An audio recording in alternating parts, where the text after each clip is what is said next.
Hello friends, ગણિતમાં પ્રકરણ 2 પૂર્ણ સંખ્યાઓ આજે જોઈશું આપણે. પહેલા પ્રાકૃતિક સંખ્યા કે જે આગળ આપણે ધોરણ 5માં જોઈ ગયા હતા. 1 2 3 4 5 ડેશ ડેશ ડેશ એને પ્રાકૃતિક સંખ્યાઓ કહેવાય છે, જે ગણતરીની સંખ્યાઓ છે. સૌથી નાની પ્રાકૃતિક સંખ્યા 1 છે. પ્રાકૃતિક સંખ્યાઓ અસંખ્ય છે, અનંત છે. માટે સૌથી મોટી પ્રાકૃતિક સંખ્યા ન મળે. સૌથી નાની પ્રાકૃતિક સંખ્યા 1 છે, પણ સૌથી મોટી પ્રાકૃતિક સંખ્યા ન મળે, કારણ કે અસંખ્ય છે. પ્રાકૃતિક સંખ્યામાં સૌથી નાની 1 છે, પણ 1ની આગળ આપણે શૂન્ય ગણીએ છીએ. એટલે શૂન્ય સાથે જો પ્રાકૃતિક સંખ્યા ગણીએ તો એ બની જાય પૂર્ણ સંખ્યા. એટલે પૂર્ણ સંખ્યા 0 1 2 3 4 5 ડેશ ડેશ ડેશ એ પૂર્ણ સંખ્યાઓ છે.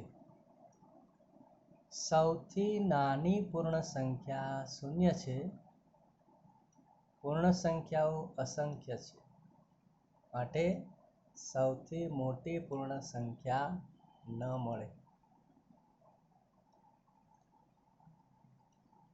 સંખ્યા રેખા ઉપર જો આપણે પૂર્ણ સંખ્યા દર્શાવી હોય તો ડાબી બાજુ 0, પછી એની જમણી બાજુ 1 2 3 4 5 6 7 8 એમ લખી શકીએ સરખા અંતરે. સંખ્યા રેખા પર જમણી બાજુની સંખ્યા એ ડાબી બાજુની સંખ્યા કરતાં મોટી છે. એનાથી ઉલટું પણ કહેવાય કે સંખ્યા રેખા પર ડાબી બાજુની સંખ્યા એ જમણી બાજુની સંખ્યા કરતાં નાની છે. એટલે આપણે બે ઉદાહરણ લઈએ. 7 એ 4ની જમણી બાજુ છે. રેખા પર જુઓ, 7 એ 4ની જમણી બાજુ છે. એનો અર્થ કે 7 મોટી છે, 4 નાની છે.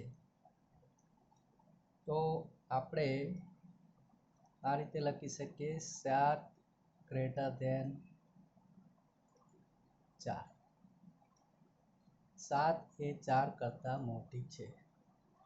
મોટી છે એના માટે મોટી બાજુ પાંખિયા આવે અને નાની બાજુ અણી આવશે.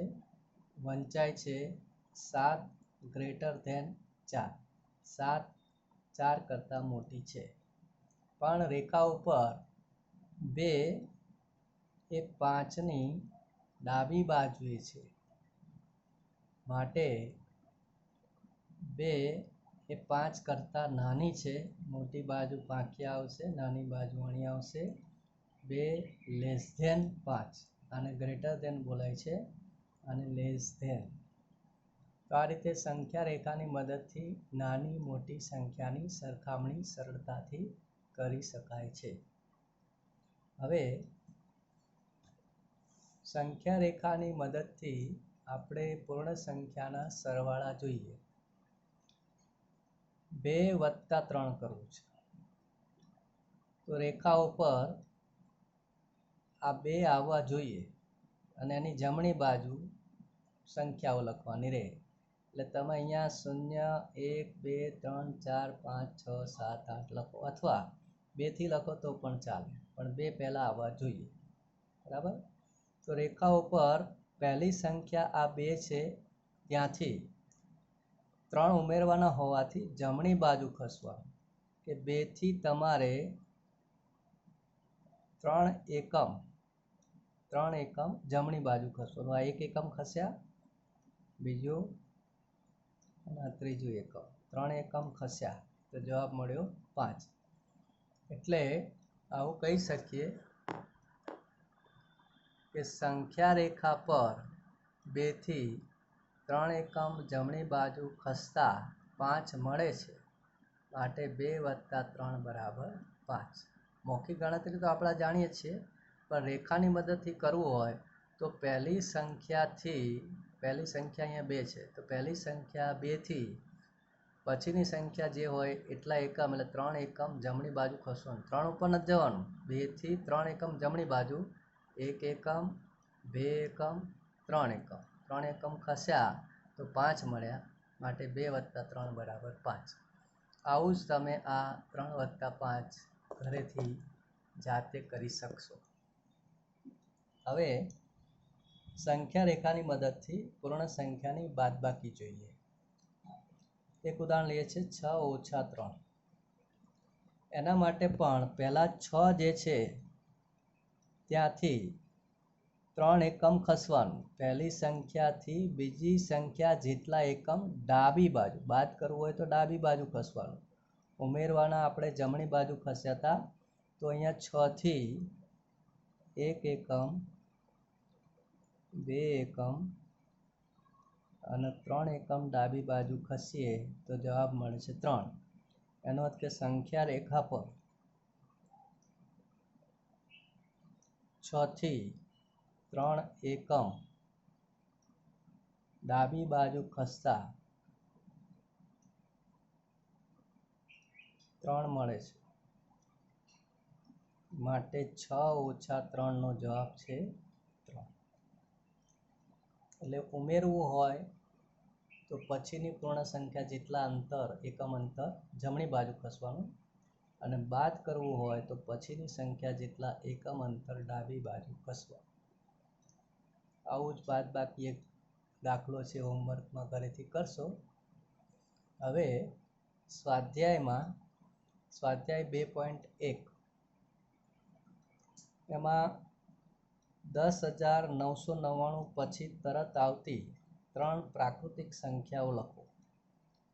તો 10,999, 999 પછી 1000 આવે, એનો કે 10,000 પછી 11,000 આવે, 1000 ઉમેરતા. એટલે 10,999 પછી 11,000 મળે. પછી 11,001 મળે, અને પછી 11,002 મળે. તો આ 10,999 પછી તરતની 3 સંખ્યામાં 11,000, 11,001, 11,002.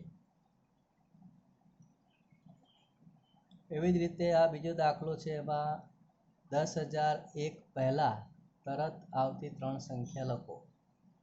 10,001 પહેલા એટલે આની આગળની 10,001 પહેલાની સંખ્યા 10,000 છે. એની પહેલા 9,999 હશે, એની પહેલા 9,998. તો એમ તમારે 3 પૂર્ણ સંખ્યા પહેલાની લખવાની છે, 10,000, 9,999 અને 9,998. સૌથી નાની પૂર્ણ સંખ્યા કઈ છે એ તો આપણે આગળ જોયું જ ને, કે 0 થી શરૂ થાય, 0, 1, 2, 3, 4 એને પૂર્ણ સંખ્યા કહેવાય. તો સૌથી નાની પૂર્ણ સંખ્યા 0 છે. છેલ્લું, સંખ્યાઓ 32 અને 53ના વચ્ચે આવતી પૂર્ણ સંખ્યાઓ લખો.